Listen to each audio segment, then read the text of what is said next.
James. Ian Sim. Security. And this is the effect of tariffs on the Sterling Heights auto industry. Yes, so we're going to be starting off with the Michigan economic overview, going to the local economic overview, going into how the problem is going to affect Sterling Heights, and into the solution. So to start off with the Michigan economic overview, Michigan has a large auto industry, as we probably all know. The three main players are Ford, Stellantis, and GM in Michigan, near the Metro Detroit area.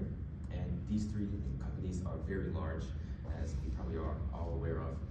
And yeah, so Michigan has a total GDP of $554.3 billion, and 331 of that is related to the auto industry. This is a combination of production, manufacturing, wholesaling, and other related industries within the automotive industry. And this accounts for a large portion of Michigan's GDP, which kind of shows how important the auto industry is towards Michigan's total productiveness. Employment-wise, a lot of auto industry companies have a presence here in Michigan. 26 automotive-related companies have headquarters in Michigan. 96 of 100, so almost 100% of automotive suppliers have a presence somewhere in Michigan. And Michigan is the third largest producer of cars in value, but in quantity is the largest producer in the U.S. We also have a large cultural heritage derived from Michigan's automotive industry. We have World War II, and we are also part of the Rust Belt. We're the beating heart of the center of the Rust Belt, which adds to the culture of Michigan. Local GDP per person, it's ranked 37, so compared to other states, we're not the most economically value-wise, the most productive. However, we do produce the most out of the rest of the states. And this is the part that's going to be the most vital for today. Canadian-Michigan trade. Canada is Michigan's largest trade partner. Mexico is the second largest trade partner with Michigan. We mainly get a lot of our steel, automotive parts, and automotive-related industry parts from Canada, and we do a lot of trading with them, which makes the tariffs on Canada a very big part about Michigan's economy. So now we're going to be moving on to the local economic overview. The city or township we have specifically chosen is Sterling Heights, Michigan, because it is home to multiple large automotive plants, specifically the Ford Sterling axle plant, as well as the Stellantis production plant. So the city of Sterling Heights has a population of around 134,000 people, and this is according to the 2020 census.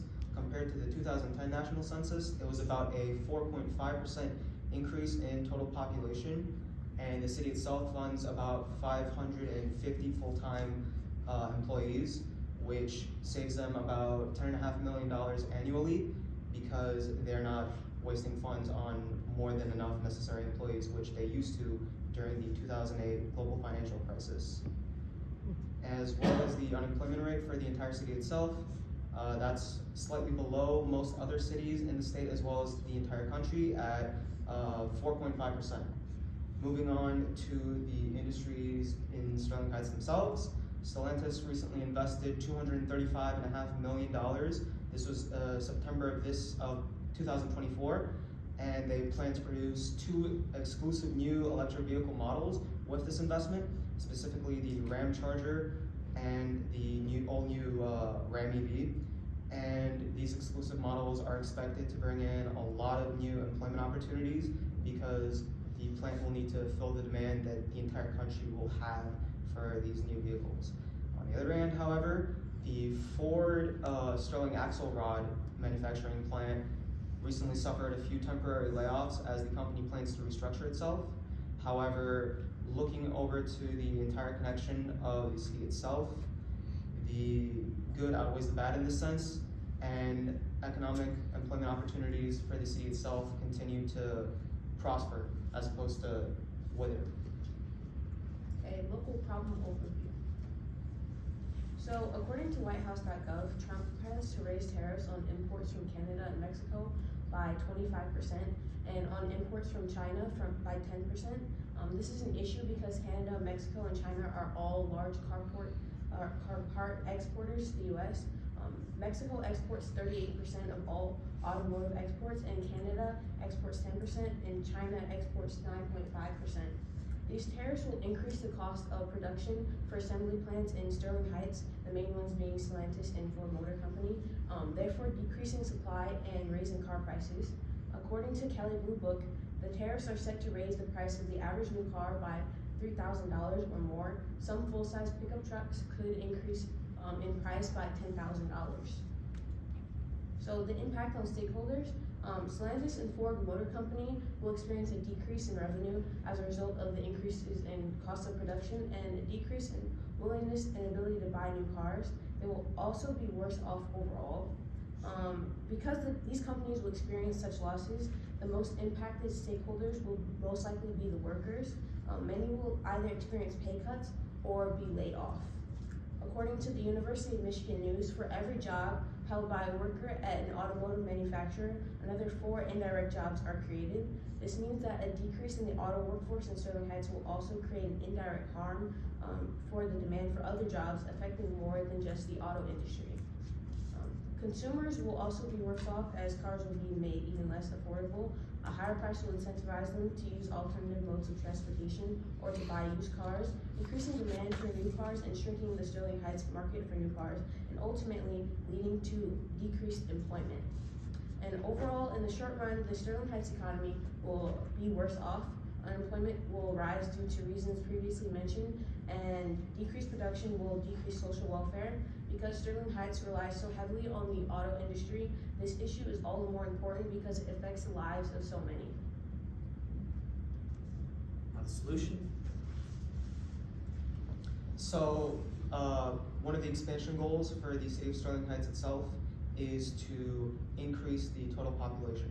And the way they're doing this is in 2024, they announced the Look No Further initiative campaign, which aims at attracting new families to settling into the city of Sterling Heights in single-family homes primarily, with the promises of greater economic opportunities in the automotive and aerospace sectors.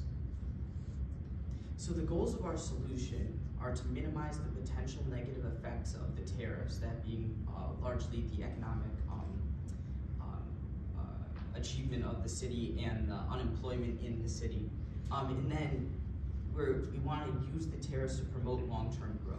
So the tariffs themselves are not going to promote that long-term growth. In the short term, they're going to be bad for the city.